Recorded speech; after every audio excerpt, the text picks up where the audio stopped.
Hello again. What, um, in this lecture, I want to talk about the virtues of business organizations like corporations. I want to talk about the character of a business corporation and whether that can be held to standards of virtue and how corporations fit within a larger community. I think it makes sense to talk about a corporation as a community, or particularly as a sub-community. An individual corporation as a sub-community of the larger business community in a market society. Each business has a particular interpretation of the virtues, and the business community itself has a particular interpretation of the virtues, so that the sub-communities will share mostly in that understanding of virtue. But each corporation within that larger business community is going to have a slightly different interpretation of the virtues, and this is going to affect how people flourish, because you flourish in virtue ethics by cultivating the virtues, and what virtues you cultivate depends on the community that you're in. And people, you often spend a large part of their working lives of their whole adult lives working for organizations and community and corporations, and it should matter to people what virtues the organization tries to inculcate in them, what it demands of them, and whether they're, as part of this whole, they are being virtuous people, and whether they can flourish within that community. Sometimes there are business corporations you probably just cannot become a member of, because it would too much at variance with the sort of person that you want to be. Now, it makes sense to talk about the corporate character like this. We're used to talking about a government, a state, say, being fair, and we can say things like Russia, the government of Russia is more fair than, or less fair, let's say, than the government of the United States, or we can make these comparisons. And we're talking about the deep-seated dispositions of a state, which is a form of corporation actually, to behave in certain ways. NGOs and business corporations are the same. They have character traits. They have ways of behaving that we can characterize. And those ways of behaving, these dispositions that are stable, these stable dispositions, are often, well, they're always determined by the way that the individual corporation is organized. Okay, by the way that people who work within the community are organized.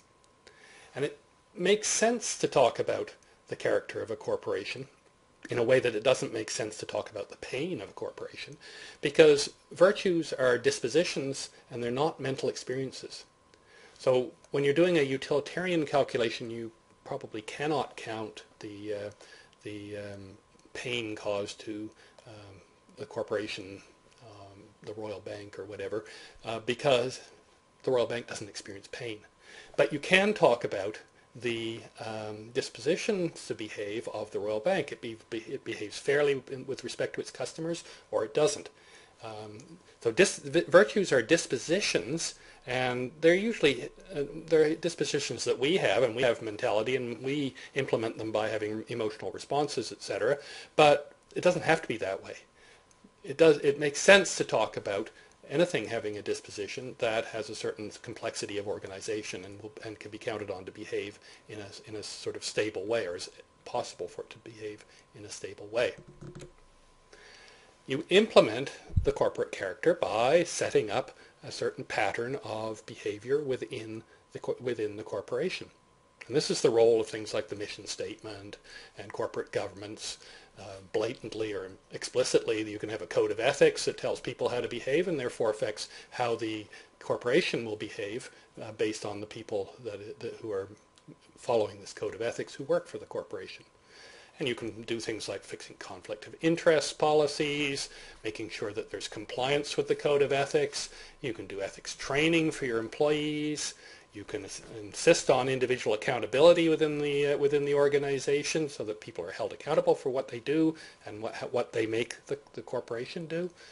The leadership can set an example and work on the ethical climate, which is a metaphor, but just the general way people think within the about ethical problems within the organization.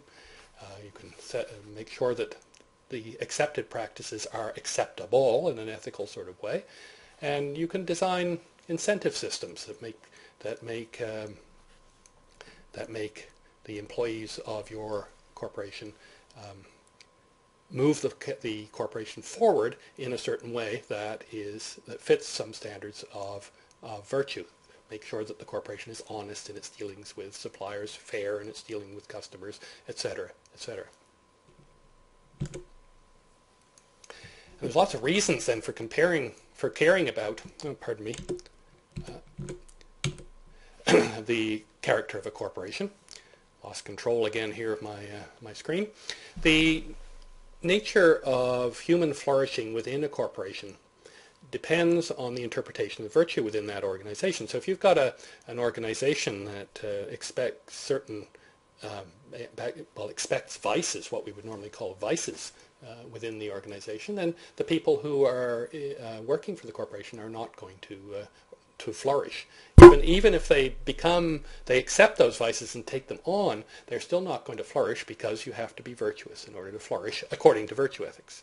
Even though they may be very happy, they may be very rich, they are still not leading their lives well, again, by this objective notion of happiness that's contained within virtue ethics. People identify with their work, and therefore if the work is virtuous, then they are virtuous.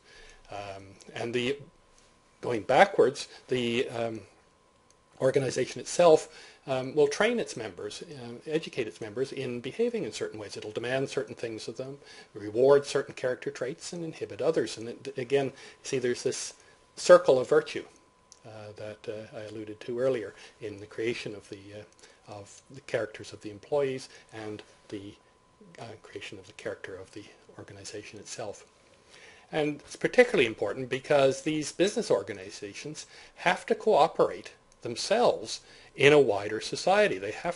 Cooperation doesn't stop between individuals. Corporations have to cooperate in the wider society of which they belong, both with other corporations, with the government, another type of corporation, and with individuals. And in order to set up that sort of larger community, then the organization itself should have the sort of character whose traits will enable cooperation in the larger community.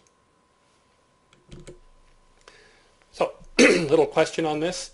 Which of the following is the worst? Notice that it's a little different. Usually I ask for the best.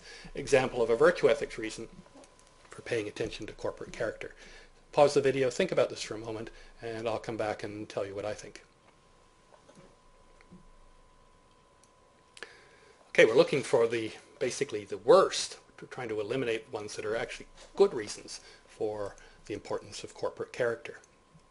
Okay, and one of them, cooperation of members of a whole society with the other members whom they cooperate, well, that is essential to being a virtuous member of the society.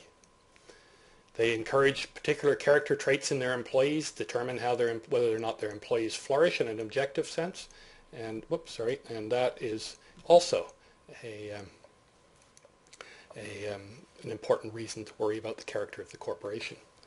And people identify with their careers in corporations, so and that's certainly a reason for worrying about the character of the whole corporation, because people don't really want to be members of a corporation that they think is bad, or a force for evil in the world.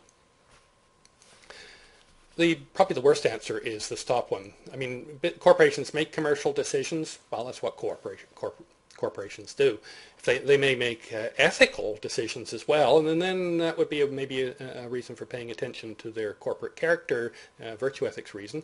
But if they're just making commercial decisions, that's not what corporate character is about, or from a virtue ethics reason. Maybe from a reason of business excellence, you might pay careful attention to A, but from a point of view of an ethical evaluation of the character of the corporation, then A is perhaps less relevant. So that completes this segment, and see you in a moment for the next one.